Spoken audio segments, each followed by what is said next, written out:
त्यानंतर तिसरं जे रजिस्टर ठेवायचं आहे ते स्टॉक ऑफ गुड्स रजिस्टर किंवा स्टॉक रजिस्टर म्हणतो आपण त्याला, इन्व्हेंटरी रजिस्टर म्हणतो, त्या संदर्भातलं रजिस्टर. त्यानंतर चौथं जे आहे इलेक्ट्रॉनिक क्रेडिट लेजर, जे इनपुट टॅक्स क्रेडिट अवेल करत असतात ते व्यापारी किंवा व्यावसायिक, त्या दृष्टिकोनातून त्यांना इलेक्ट्रॉनिक क्रेडिट लेजर देखील मेंटेन करण्याची आवश्यकता आहे.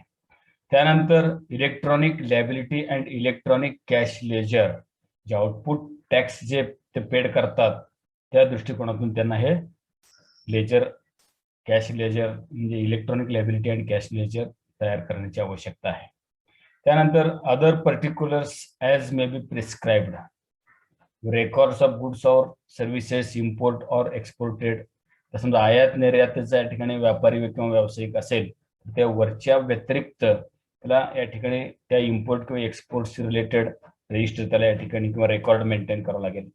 त्यानंतर जो शेवटचा मुद्दा आहे record of supplies attracting payment of tax on reverse charge along with the relevant documents including invoices, bills of supply, delivery challans, credit notes, debit notes, receipt vouchers, payment vouchers, refund vouchers and e-way bills. या सगळ्या गोष्टी देखील या ठिकाणी त्याला सांभाळून व्यवस्थित filing करून ठेवावं लागणार आहे. कारण वर जे समजा या ठिकाणी त्याचं रेकॉर्ड आहे त्या रेकॉर्डशी रिलेटेड असलेले हे सगळे सपोर्टिव्ह डॉक्युमेंट्स आहेत किंवा तसे या ठिकाणी ते पुरावे या माध्यमातून असणार आहेत.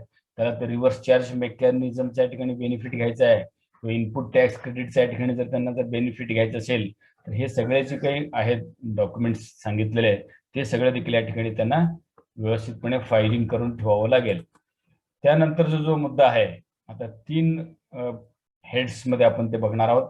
रेकॉर्ड कुठलं ठेवायचं, आता जे आपण रेकॉर्ड्स बघितले ते, त्या रेकॉर्ड मध्ये काय इन्फॉर्मेशन अपेक्षित आहे जीएसटी काउन्सिलला किंवा जीएसटी अथॉरिटीला, आणि शेवटच्या कॉलम मध्ये सांगितलं बाय होम, ते कुणी तयार करून ठेवलं पाहिजे किंवा कुणी मेंटेन करायचं आहे.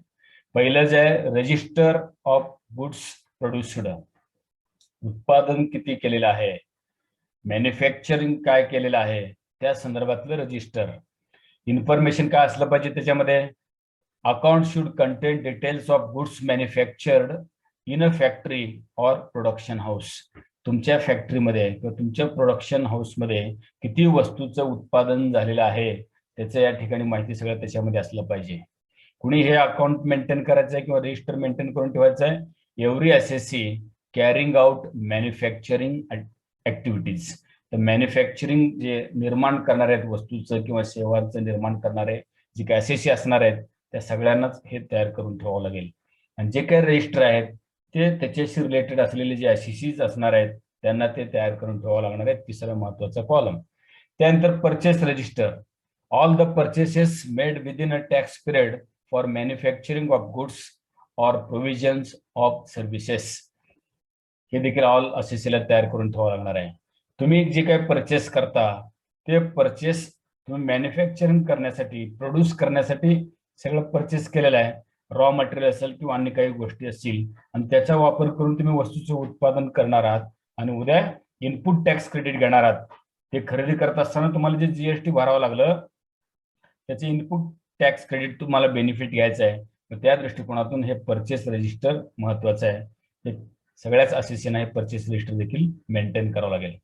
त्यानंतर सेल्स रजिस्टर, विक्रीचं या ठिकाणी register, account of all the sales made within a tax period must be maintained. Tax period हा कालावधी याच्यातला महत्वाचा असतो तुमचं, म्हणजे 1 वर्ष जे असणार आहे. पहिल्या वर्षी जर सुरू केला असेल तुम्ही व्यवसाय तर तुम्ही सुरू केलेल्या तारखेपासून त्या फायनान्शियल इयरचं एंड असेल, किंवा नव्यानं जर वर्ष चालू होत असतील तर ते पूर्ण या ठिकाणी टॅक्स पिरियड म्हणजे 12 महिन्याचा समावेश त्याच्यामध्ये होईल. तुम्ही जे काही विक्री केलेलं आहे त्या विक्रीचे सगळं नोंद या ठिकाणी सेल्स रजिस्टर मध्ये होणं आवश्यक आहे. आणि हे कोणी तयार करायचं, सगळ्याच एसएससीने, ऑल एसएससी, जे जे विक्रीचे व्यवहार करणार आहेत, उत्पादन करणार आहेत म्हणजे ते विक्री करणार आहेत, किंवा खरेदी केल्या म्हणजे त्याची या ठिकाणी ते विक्री करणार आहेत पुढच्या टप्प्यामध्ये. तर अशा पद्धतीने सगळ्याच एसएससीना ते सेल्स रजिस्टर देखील मेंटेन करावं लागेल. त्यानंतर stock register, This register should contain a correct stock of inventory available at any given point of time. केव्हा जरी समजा जीएसटीचा एखादा अधिकारी येऊन तुमच्याकडे जर तपासणी केला तर तुमच्या गोडाऊन मध्ये या ठिकाणी जे काही स्टॉक तुम्ही रजिस्टरला दाखवलेला आहे तेवढं स्टॉक त्या ठिकाणी असलं पाहिजे. म्हणजे तुम्ही खरेदी किती केलं, बनवलं किती, विक्री किती केलं आणि मग काय रॉ मटेरियल राहिलं किंवा किती उत्पादित वस्तू राहिल्या हे जे तुम्ही स्टॉक रजिस्टरला दाखवता ते सगळं या ठिकाणी त्या गोडाऊन मध्ये असलं पाहिजे. त्यानंतर input tax credit availed. This register should maintain the details of input tax credit availed for a given tax period. त्यांना जे काही टॅक्स पिरियड दिलेला आहे त्या टॅक्स पिरियड मध्ये त्यांनी जे काही खरेदी केलेले आहेत रॉ मटेरियल असेल किंवा अन्य काही असेल आणि त्याच्यावर त्यांना समजा इनपुट टॅक्स क्रेडिट अवेल करायचं आहे तर असं जर इनपुट टॅक्स क्रेडिट त्यांनी अवेल केलं असेल तर ते सगळं या इनपुट टॅक्स क्रेडिट रजिस्टर मध्ये नोंदवायचं आहे त्यांनी. म्हणजे स्वतः जीएसटी भरलेलं आणि नंतर ग्राहकाकडून जीएसटी वसूल केल्यानंतर त्यांनी स्वतः भरलेले जीएसटी त्यात कपात करून घेतात आणि उरलेलं जीएसटी फक्त ते भरत असतात. तर असं जे काही तिने अवेल केलेलं आहे इनपुट टॅक्स क्रेडिट त्याचे सगळं नोंद या ठिकाणी त्यामध्ये असलं पाहिजे. त्यानंतर आउटपुट टॅक्स लॅबिलिटी.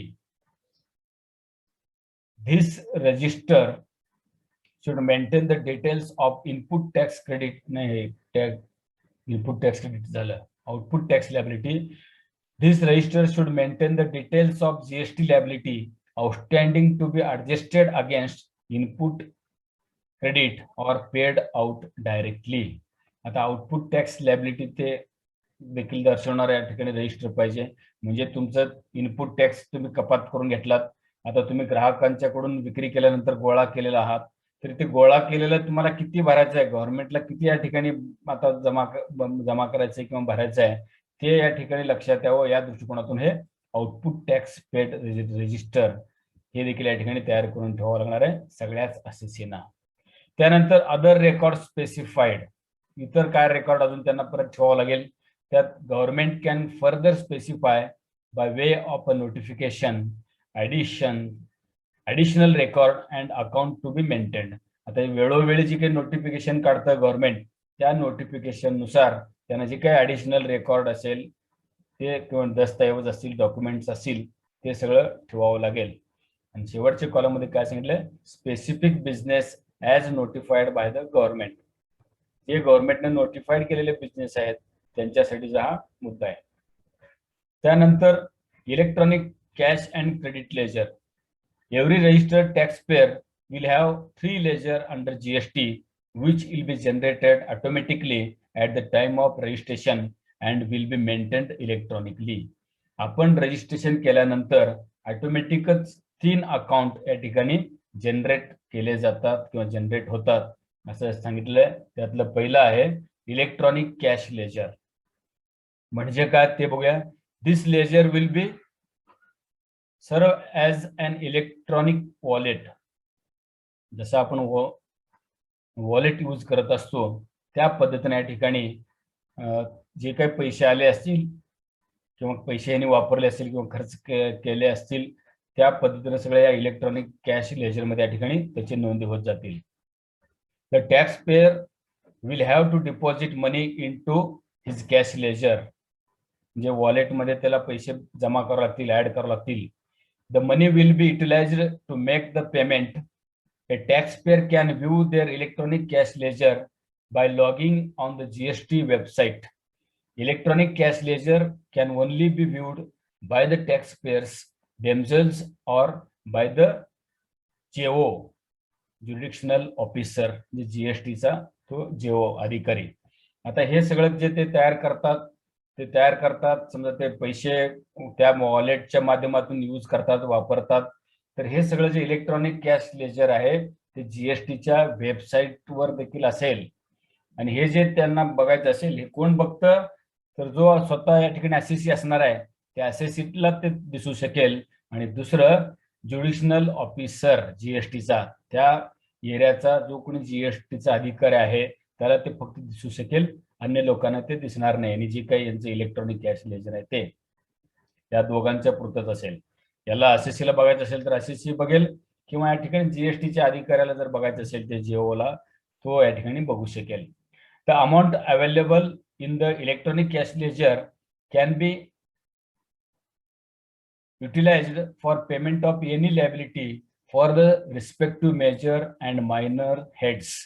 ज्या ठिकाणी कुठल्याही मेजर हेडसाठी किंवा मायनर हेडसाठी तुम्ही ते पैसे यूज करू शकता आणि मग त्याची त्या ठिकाणी नोंदणी करायची. आता फॉर एक्झाम्पल या ठिकाणी दिलेलं आहे liability for the tax under SGST, म्हणजे स्टेट या ठिकाणी जीएसटी भरायचं आहे त्याला, गुड्स अँड सर्व्हिस टॅक्स, त्याला जे काही भरायचं होतं ते समजा जर भरायचं असेल, can be utilized from the available amount of cash available under SGST only. तर SGSTच्या या ठिकाणी हेड मध्ये त्याने जे काही पैसा जमा केलेला आहे, SGST जर भरायचं असेल तर त्याच हेड मधले पैसे त्याला यूज करावं लागेल असं या ठिकाणी सांगितलेलं आहे. त्यानंतर electronic credit ledger, cash ledger बघितलं, त्यानंतर क्रेडिट लेजर.